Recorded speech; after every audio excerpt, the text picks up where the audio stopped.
There's a fire inside you, but not the kind people talk about. It doesn't scream, it whispers in the dark. It shows up when you're alone, when the noise fades and the hunger rises. You've tried to bury it, to pray it away. But what if this silent desire wasn't meant to destroy you? What if it was trying to awaken something sacred? What if it was placed there by design, to lead you back to the fire you forgot?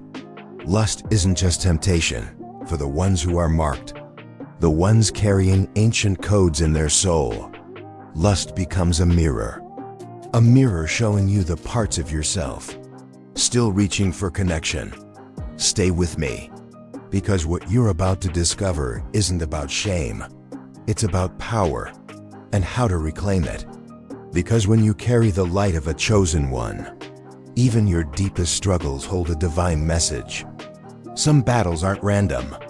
They're designed to shape your vibration, to either elevate or entrap you. If you've felt this silent war pulling at your soul, here's what you were never told. When you're spiritually open, you feel more. Love, pain, energy, and temptation. This isn't weakness. It's a side effect of being deeply alive. Chosen ones vibrate at a frequency that both radiates light and pulls in distortion. Lust is just one of those distortions, a magnetic residue of unintegrated desire. The more open your field, the more you must learn to filter what enters it. And sometimes what enters is a test of how aligned you really are. But here's the part no one talks about. Even alignment feels lonely when no one walks beside you. You walk a path few understand. That path can be sacred, but also silent. In that silence, desire echoes louder. Not because you're impure, but because you're human. Lust becomes the illusion of connection, a temporary warmth for a soul that longs to merge. But the connection you crave isn't physical. It's the reunion with your own essence, with the divine within you. And once you remember that, the hunger shifts. Still, that shift doesn't stop the storm. Because the more you return to your light, the more the dark tries to find you. Lust doesn't chase the indifferent. It stalks the luminous. The ones carrying purpose, power, potential.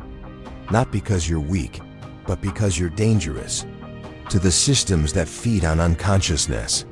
If they can entangle your energy in loops of craving and shame, they can dim your light.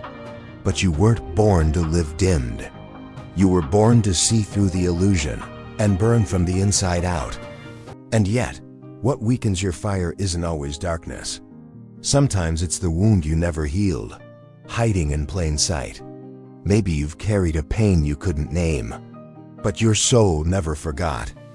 The soul remembers every rejection, every heartbreak, every time love was withheld. And when those wounds remain open, lust becomes a substitute, a momentary escape from the ache. But what if that ache was sacred? What if it was calling you back, not to another person, but to the part of you that still needs to be seen and held? Healing doesn't begin by suppressing desire. It begins by listening to what that desire is really trying to say. And once you listen, you realize something deeper. The very energy you once feared was never your enemy. Lust is life force, misunderstood. It's raw, magnetic, electric, and when misdirected, it burns. But when aligned, it becomes creation. The same energy that tempts you is the very energy that can birth your purpose, fuel your voice, and awaken your gifts. Chosen ones aren't called to resist that energy. They're called to transmute it through breath, through stillness, through presence, through remembering. You are not your craving. You are the container for sacred fire, a living altar where heaven meets flesh. You weren't given this struggle because you're weak. You were given it because your soul is ready to alchemize. The enemy isn't lust. The enemy is forgetting who you are when it visits. Awareness turns every shadow into light, and every craving into a compass. And if you're willing to face it, not with shame, But with awareness, then lust becomes your teacher. And through that fire, you rise not addicted, not ashamed, but awakened. Awakened, not to escape the fire, but to walk through it with your light intact.